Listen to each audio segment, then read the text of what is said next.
자, 효율적 시장인데, 자, 이 원래 이 주식 시장에서 도입이 된 이론입니다.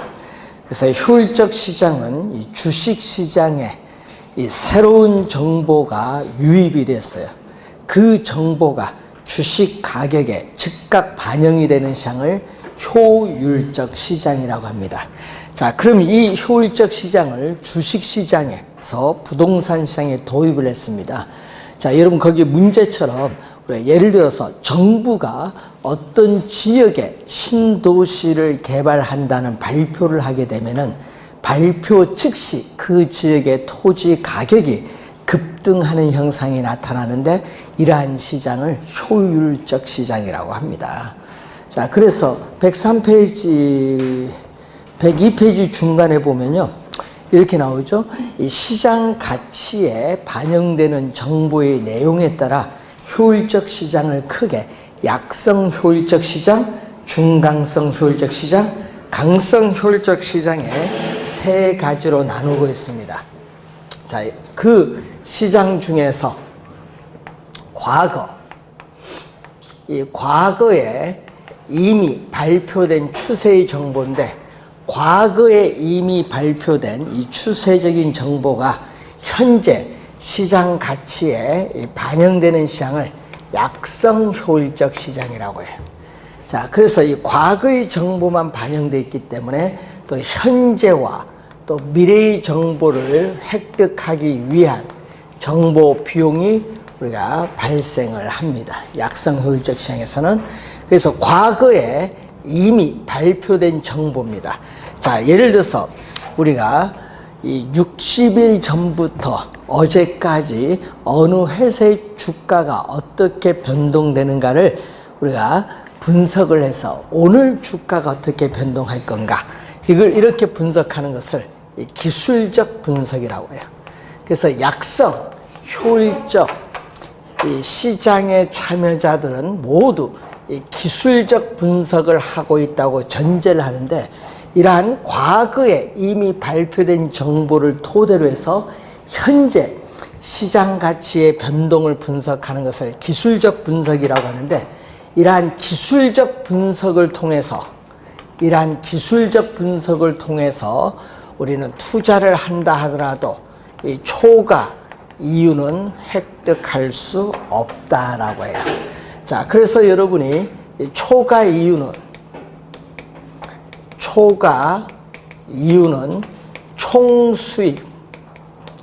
총수입과 총비용을 비교해 두면은 어디가 크죠?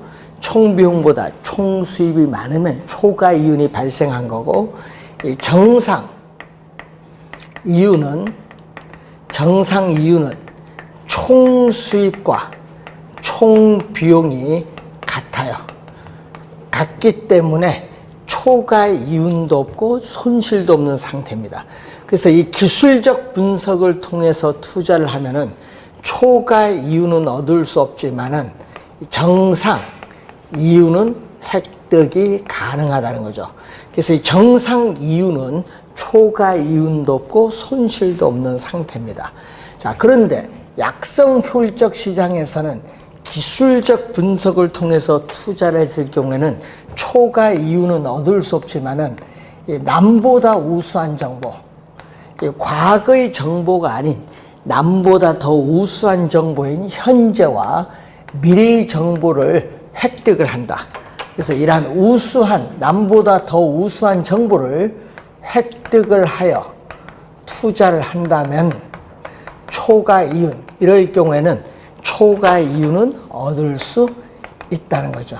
자, 이럴 경우에 초과 이윤은 획득할 수 있다라는 거. 자, 기술적 분석을 통해서는 초과 이윤을 얻을 수 없습니다. 자, 우선은 약성 효율적 시장의 개념인데, 자, 이 개념은 또 10회 시험에 한번 또 출제를 했고요. 시험에 또 우리가 자주 나오는 용어입니다. 13회 시험에도 출제했고 22회, 또 27회 시험에 약성 효율적 시장의 내용이 출제를 했습니다. 자, 이 과거의 정보에다가 더해줘요. 과거의 정보에다가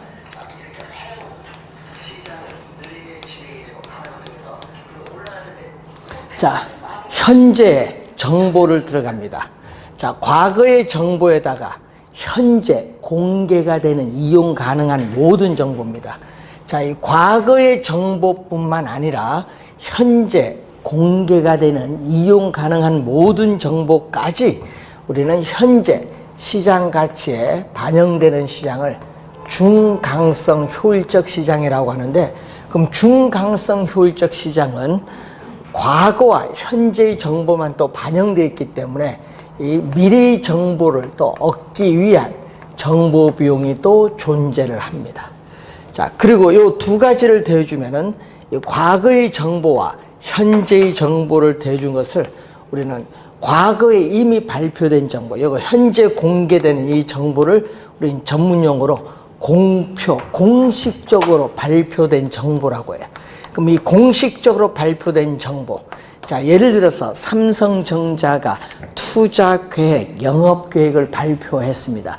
그러한 발표된 정보를 토대로 해서 현재 시장 가치의 변동을 분석하는 것을 기본적 분석이라고 해요. 기본적 분석.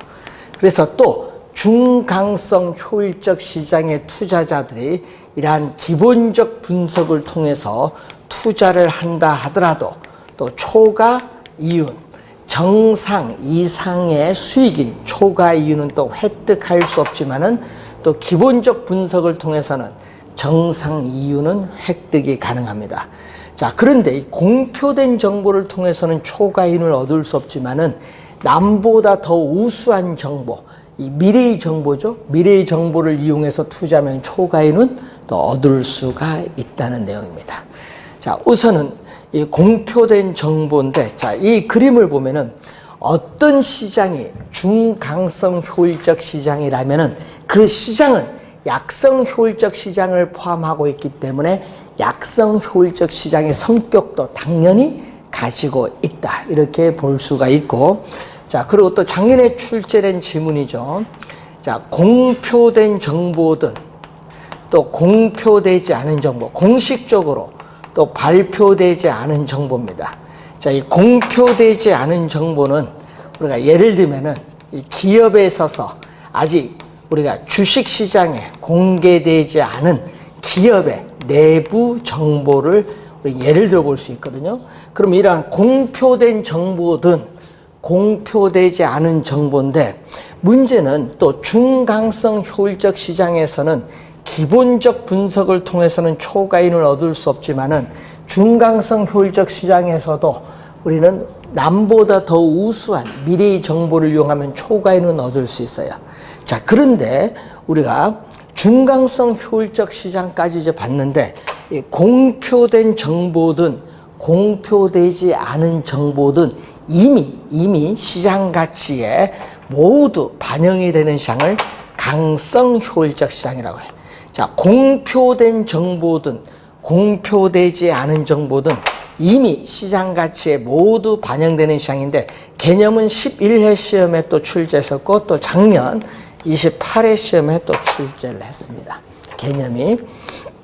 자, 그래서 강성 효율적 시장에서는 과거, 현재의, 미래의 모든 정보가 이미 시장 가치에 반영이 됐기 때문에 정보를 획득하기 위한 비용이 존재하지 않습니다. 그래서 우리는 현실적으로 존재하지 않는 이상적 형태의 시장이 완전 경쟁 시장인데, 이 완전 경쟁 시장에서의 완전한 정보, 이 상품에 대한 모든 정보가 시장에 공개되었다는 이 완전한 정보라는 가정, 이 가정에 가장 잘 부합이 되는 시장이 바로 강성 효율적 시장입니다. 그래서 이 지문은 또 27회 시험에 또 출제가 된 지문이죠. 완전 경쟁 시장에서의 모든 정보가 시장에 공개되어 있다는 완전한 정보라는 가정에 가장 잘 부합되는 시장이다. 그래서 여러분이 강성 효율적 시장에서는 과거, 현재, 미래의 어떠한 정보를 이용해서 투자를 한다 하더라도 우리는 투자자들은 결코 어느 누구도 초과 이윤을 획득할 수는 없어요. 그렇지만은 약성이나 중강성 효율적 시장에서는 우수한 정보를 이용해서 투자하면 초과이익을 얻을 수 있지만은 강성은 시장 내에 어떠한 정보를 이용해서 투자를 한다 하더라도 결코 어느 누구도 초과이익은 획득할 수 없지만은 또 뭐는 정상 이윤은 획득이 가능해요. 자, 이 강성 효율적 시장의 내용의 시험에 또 자주 출제하고 작년에 정답으로 또 출제했습니다. 자, 그래서 또 우리나라의 뭐 주식 시장이라든지 또 외환 시장, 이 부동산 시장은 이 공표되지 않은 미래의 정보까지 반영되는 강성의 효율성까지는 우리가 나타나지 않는다. 강성 효율적 시장으로 출제를 한 번 했었거든요. 강성의 효율성까지는 나타나지 않고 현재 공개되는 정보까지 반영되는 뭐죠? 중강성까지만 나타나는 시장이다. 중강성까지 시장이죠. 자, 요 세 개를 묻는 내용이 또 자주 나오는데, 그래서 여러분이 13회 시험 한번 출제했고 22회 또 27회 시험에 출제를 했죠. 요 세 시장을 동시에 다 묻는 문제를 출제했습니다. 그래서 최근에 시험에 또 지문이 좀 자주 나오기 때문에 우선 별표 2개에서 개념을 정확하게 기억을 해 두시면 되겠고, 자, 여러분 교재 103페이지에 효율적 시장의 형태를 보면은 어떠한 형태의 효율적 시장이 존재하는가는 나라마다 다를 수 있어. 똑같은 게 아니라 나라마다 다를 수 있고, 효율성의 시장의 정도도 나라마다 차이가 있습니다. 선진국일수록 효율적 시장의 정도는 높고요. 당연히 후진국일수록 효율적 시장의 정도는 낮죠. 자, 그래서 요 지문을 좀 우리가 확인을 한번 해보시기 바라고, 자, 할당적 효율성의 104페이지에 보시면은, 자, 할당적 효율성을 보면은, 자, 이 부동산 시장에서 우리의 매수자가 얻을 수 있는, 자, 부동산 시장에서 매수자가 얻을 수 있는 임대료 수익률, 그리고 자본시장에서 부동산 매도자가 우린 자본시장에 투자했을 경우에 얻을 수 있는 위험을 감안한 수익률이 있어요. 위험을 감안한 수익률인데, 이때 자본시장에서의 이 위험을 감안한 수익률이 4%인데 만약에 부동산 시장에서 상가에 투자했을 경우에 임대료 수익률이 7%다. 그럼 이게 커요. 크면은 우리 돈은, 자금은 수익률이 낮은 쪽에서 수익률이 높은 쪽으로 돈은 이동을 해요. 그래서 자금이 이동을 해갑니다.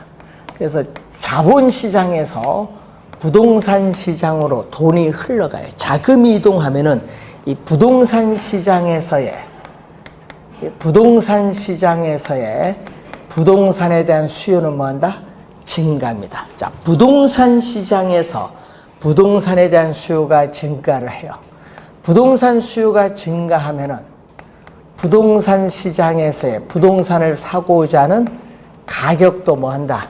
오르죠. 그럼 예를 들어서 시장의 가격이 5억이었다가 뭐 8억으로 이렇게 오른다는 얘기죠. 자, 부동산 가격이 오르면 임대료 수익률은 어떻게 돼요? 그럼 부동산 가격이 오르면 임대료 수익률은 부동산 가격에 대한 뭐의 비율? 순수익과의 비율인데, 순수익은 1년간의 임대료 수익은 변화가 없거든요. 순수익은 변화가 없는 상태에서 부동산 가격이 예를 들어서 5억에서 8억으로 오르면 부동산 투자 금액도 이전보다 많아져요. 투자 금액이 많아지면 당연히 수익률이 하락을 해요. 그래서 수익률이 7%에서 이렇게 6%, 5% 이렇게 하락을 하는데, 언제까지? 두 시장의 수익률이 서로 같을 때까지, 4%로 같을 때까지 7%가 하락을 합니다. 자, 반대로 우리가 부동산 시장에서의 우리 임대료 수익률이 2%다. 그러면은 이 자본시장의 수익률이 크면은 또 부동산 시장에서 수익률이 높은 이 자본시장으로 또 뭐가 이동하죠? 자금이 이동을 해요. 자금이 이동하면은 이 부동산 시장에서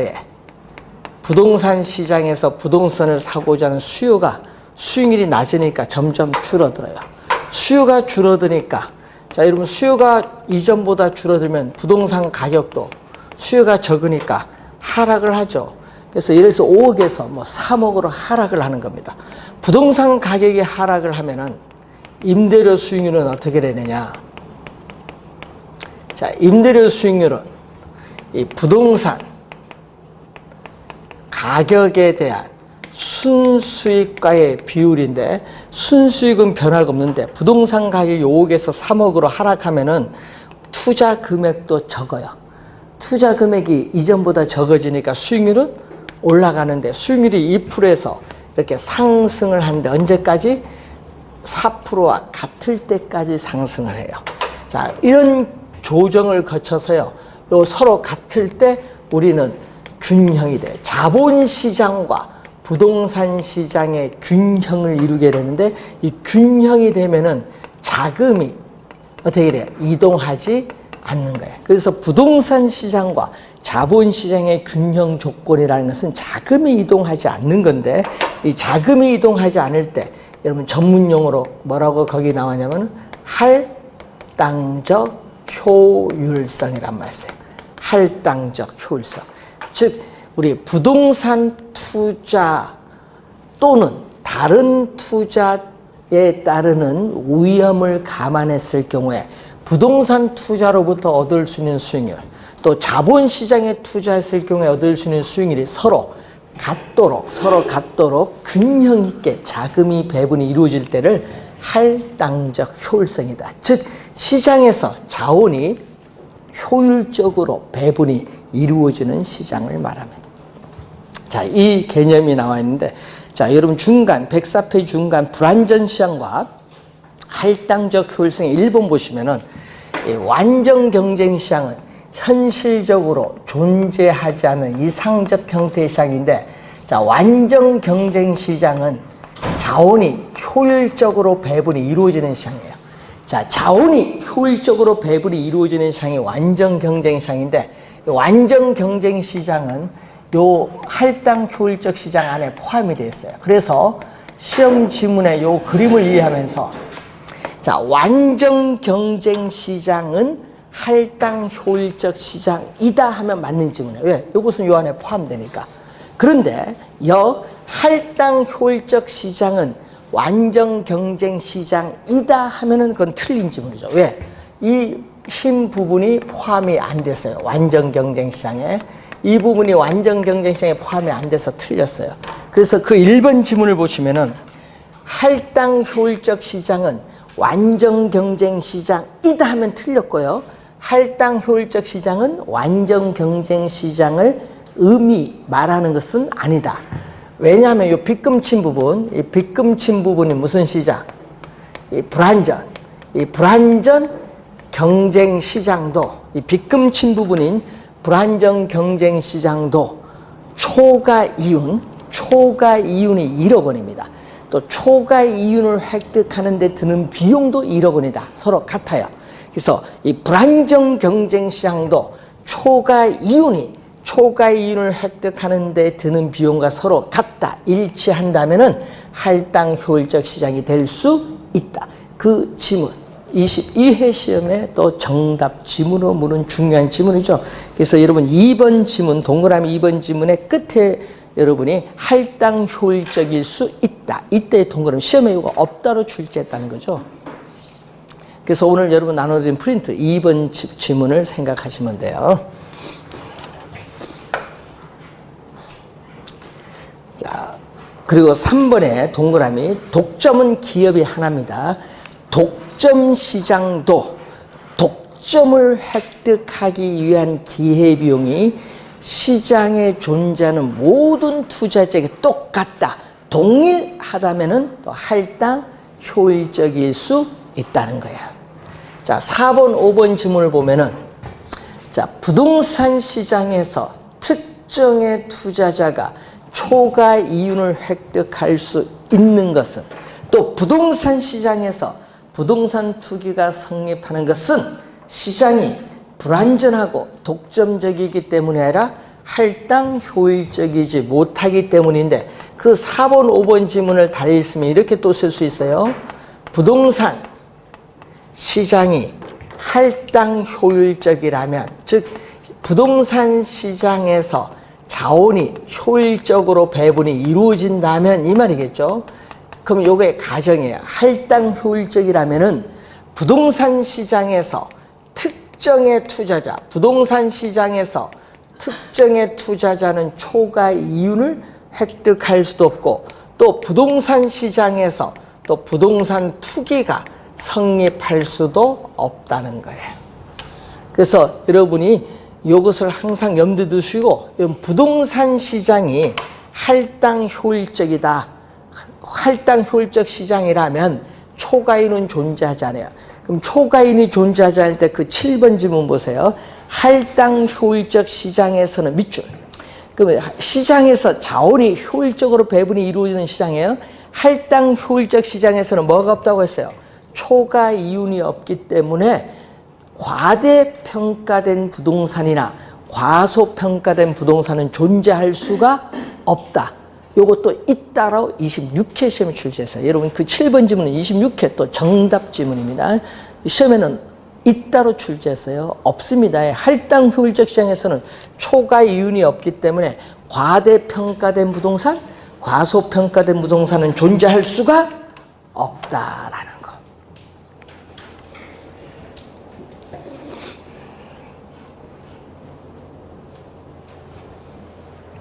자, 그 내용을 보시면 되겠고, 자, 밑에서 네 번째 한번 갑니다. 갑이 일단의 토지를 보유하고 있는데 그 근처에 공장이 이전될 가능성이 있다고 하자.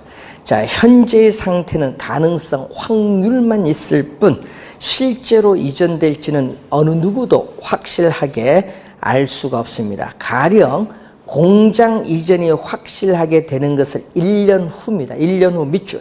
1년 후라 하고 공장이 이전될 확률과 이전되지 않을 확률이 각각 반반, 또 각각 반반 밑줄. 각각 반반은 몇 프로? 50%예요. 50%. 각각 반반은 50%입니다. 이때 공장 이전이 확실하게 되면은 대상 토지 가격은 8,800만 원이 되고, 자, 그렇지 않을 경우에는 대상 토지 가격은 얼마? 6,600만 원이 된다고 가정합니다. 단 투자자 요구 수익률 몇 프로? 10%라고 가정을 합니다. 자, 이럴 경우에 불확실성.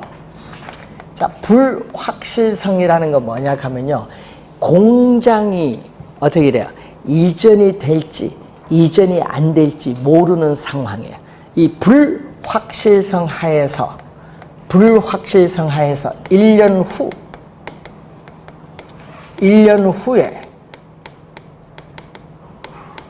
후에 예상되는 토지 가격이 얼마냐? 자, 1년 후에 예상되는 토지 가격은 공장이 이전될 경우에 대상 토지 가격은 8,800만 원. 공장이 이전되지 않을 경우에 대상 토지 가격은 얼마? 6,600만 원이 되죠. 이때 공장이 이전될 확률은 몇 프로? 50%. 공장이 이전되지 않을 확률도 몇 프로? 50%예요. 그러면은 우리가 여기 얼마? 4,400만 원, 3,300만 원 더해줬더니 1년 후에 예상되는 토지 가격은 7,700만 원이에요. 그러니까 1년 후에 예상되는 토지 가격은 미래의 가치예요. 1년 후의 가격이니까 미래의 가치인데, 그럼 1년 후에 7,700만 원이 현재의 가치로 얼마냐? 할인을 해야겠죠.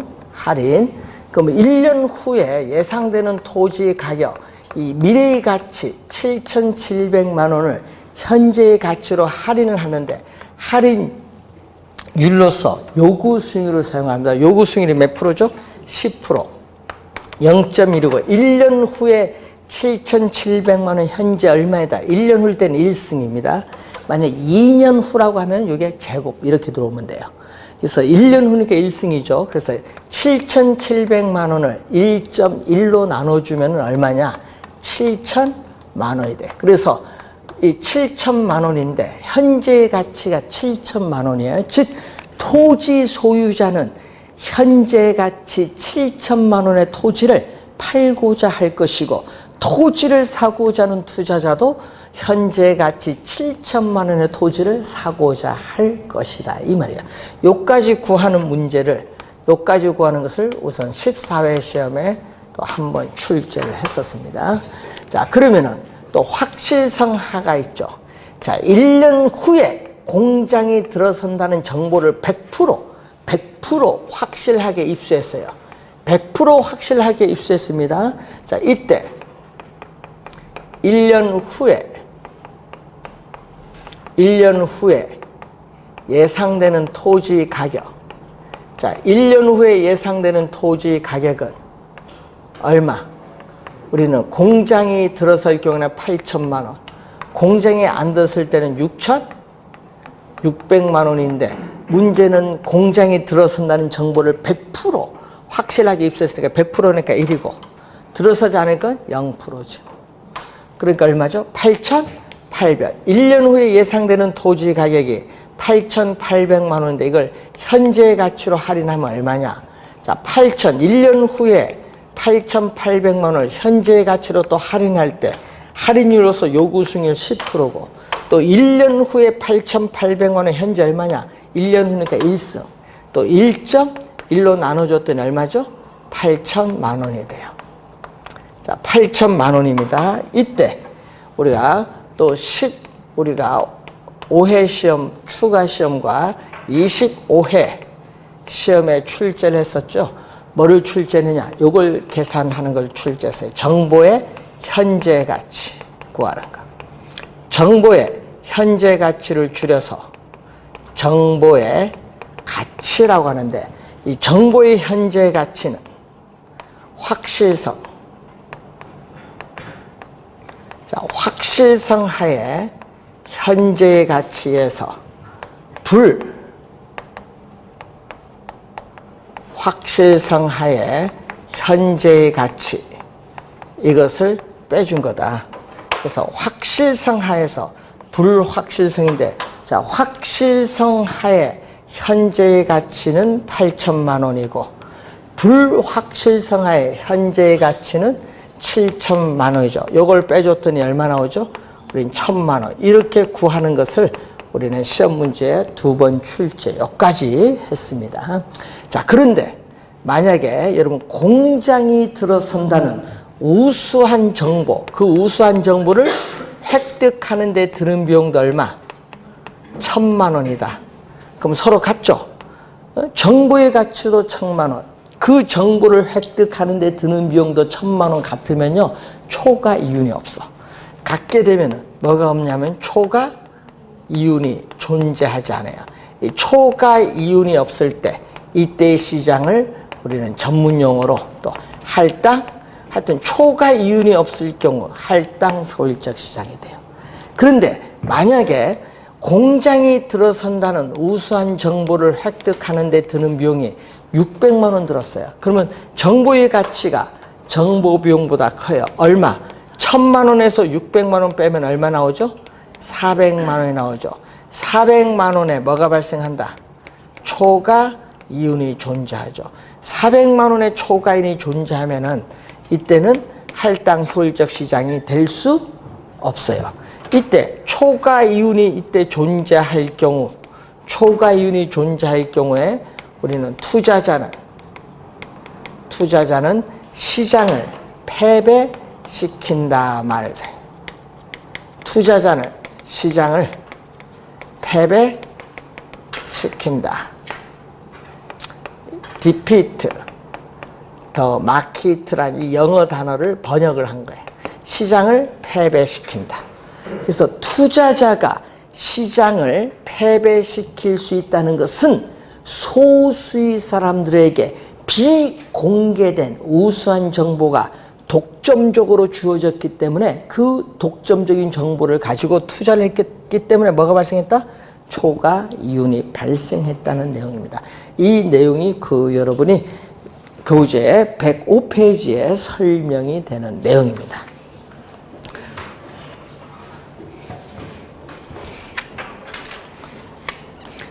자, 시험에 낼 때는요, 숫자만 바꿔서 냅니다. 자, 여러분 교재에 112페이지에 공간 균배의 원리입니다. 자, 이 경쟁 점포들 간의 공간을 서로 균등하게 배분하자는 원리를 공간 균배의 원리라고 해요. 즉, 우리가 하나의 상권 안에 동질적인 소비자가 균등 분포되었다고 가정을 합니다. 근데 그 상권 내 점포가 먼저 입지하고 있는데 나중에 들어오는 경쟁 점포가 어느 장소에 입지하는 것이 유리한가, 그걸 분석하는 이론입니다. 그래서 이 공간 균배의 원리에 따라 점포의 소재 위치에 따른 분류가 4가지 나오는데 이 4가지가 시험에 17회 시험, 20회 시험, 22회 3번 최근에 출제를 또 했었습니다. 자, 그 3번 출제 중에 다 정답은 어느 가냐? 산재성 점포에서 정답을 묻죠. 4가지 중에서. 자, 우선 집심성 점포로 갑니다. 집심성 점포, 마음 심자가 들어가요. 그는 심장에 피가 모이듯이 점포도 모이는 거야. 중심부. 자, 배후지의 중심부에 입지를 해야 유리한 유형의 점포예요. 시험에는요, 백화점 도매상이 많이 나와요. 백화점 도매상. 요거 외에도 귀금속점, 고급 음식점, 영화관, 호텔 등이 여기에 해당합니다. 자, 그리고 집재성 점포는요, 배후지의 중심부에 입지 안 해도 관계는 없어요. 그런데 어떻게 돼요? 동일한 업종의 점포들이 한 곳에, 집재 한 곳에 모여 있어야 유리한 유형의 점포입니다. 시험에는요, 은행, 보험, 관공서 등 요게 많이 나와요. 그리고 소매 점포들이 속해 있는 상권의 크기는 한정되어 있기 때문에 이러한 소매 점포들이 한 곳에 모여 있으면 망합니다. 그래서 뭐다? 분산, 입지를 해야 유리한 유형의 점포가 산재성 점포인데 시험에는요, 세탁소와 잡화점을 제일 많이 냈어요. 여러분 미용실, 치킨집, 어물점 등이 여기에 해당해요. 자, 그리고 국부적 집중성 점포가 있습니다. 이 집재성 점포보다는 규모도 작고 이윤도 작아요. 그래서 동일한 업종의 점포들이 국부적 중심지에 입지를 해야 유리한 유형의 점포예요. 농기구점, 종묘점, 비료상점, 어구점, 석재점 있죠. 여러분 가끔 있죠. 우리 공구 사러 어느 동네 갔다 와라 이런 얘기 많이 하죠. 공구의 거리 이런 게 있잖아요. 이런 게 국부적 집중성 점포입니다. 자, 그리고 또 거기 보시면 구매 습관에 따르는 상품 종류에 따른 분류가 있죠. 3가지 있어요. 편의품점, 선매품점, 전문품점. 이건 20회 시험에 한번 출제를 했었는데, 자, 우선은 편의품점은 여러분 많이 보죠. 예? 편의품점 약을 뭐라고 한지 아세요? CVS예요. 컨비니언스 스토어에서 CVS가 편의품점이에요. 그래서 일상 생활 필수품을 판매하는 점포고요. 구매 어떻게 돼요? 우리가 관련해서 자주 구매 빈도가 많은 상품이에요. 또 가격도 10,000원 이내에 좀 싸고요. 그리고 주택 가까이에 또 입지를 해요. 보통. 자, 그래서 우리는 저차원 중심지에 입지를 하는 점포인데 편의품점이 있고, 요거보다 가격이 좀 비싼 게 선매품점이에요. 상품의 가격, 품질, 디자인, 색상, 포장 등을 다른 점포와 상호 비교를 한 이후에 구매를 하는 상품을 판매하는 점포예요. 선매품점. 그래서 고객의 기호, 취미 등이 잘 반영되는데 대표적으로 여성 의류 같은 걸 예를 들어 볼 수 있어요. 자, 그리고 전문품점은 고객이 특수한 매력을 찾기 위해서 구매를 위한 노력을 섞이지 않는 그러한 종류의 상품이에요. 그래서 광고가 이미 되어 있는 유표품에 해당해야 되는데 여러분 쉽게 명품 같은 거거든요. 고급 양복점, 고급 시계를 판매하는 점포 이런 거 일명 명품점이 여기에 해당을 합니다. 전문품점.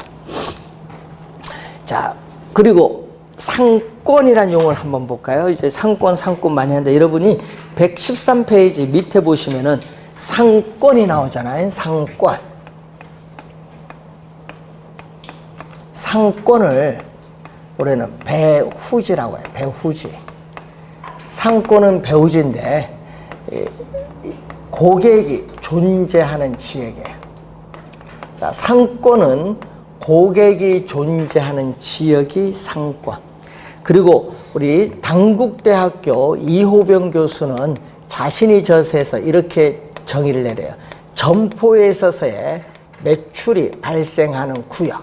자, 점포의 매출이 발생하는 구역을 나타내는 공간 개념. 요 지문을 또 출제 한번 했었죠. 점포의 매출이 발생한 구역입니다. 자, 그런데 이 상권의 범위는 고정된 게 아니죠. 자, 전철 노선이 연장되면 상권의 범위도 우리가 확대가 되잖아요. 그래서 상권의 범위는 뭐가 돼요? 유동적 또는 가변적이라고 하죠. 고정적이 아니다.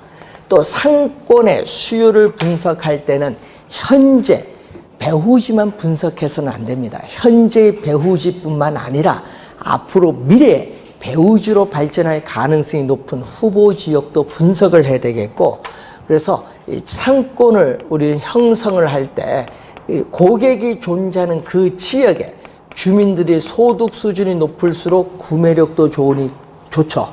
그리고 또 반경 1km 내에 인구 밀도도 높아야, 사람이 많아야 또 구매력도 높아져요.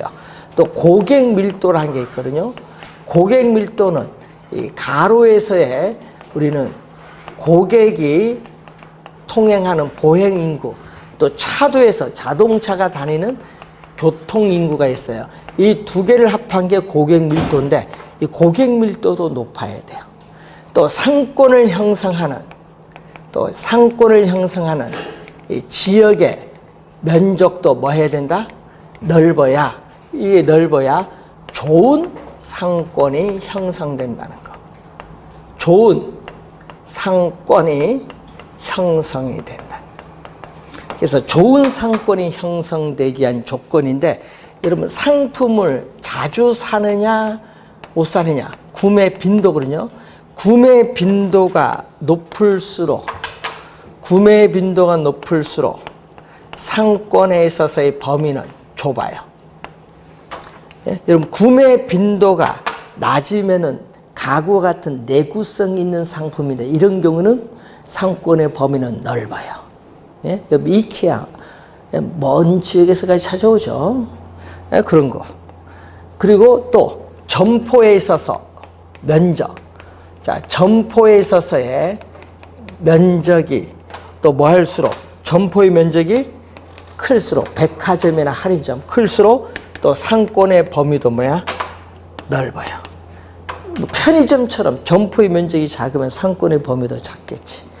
이 지문이 또 가끔 시험 지문에 또 나오죠. 자, 이 상권에 관련해서 개념을 보는 건데, 또 여러분이 주거지나 공업지보다는 상업지에서 또 중시되는 요소가 가로예요. 자, 여러분 그 차도 옆에 가로는 우측 가로, 좌측 가로가 있어요. 차도 옆에 보면은 가로는 고객이 통행하는 장소예요.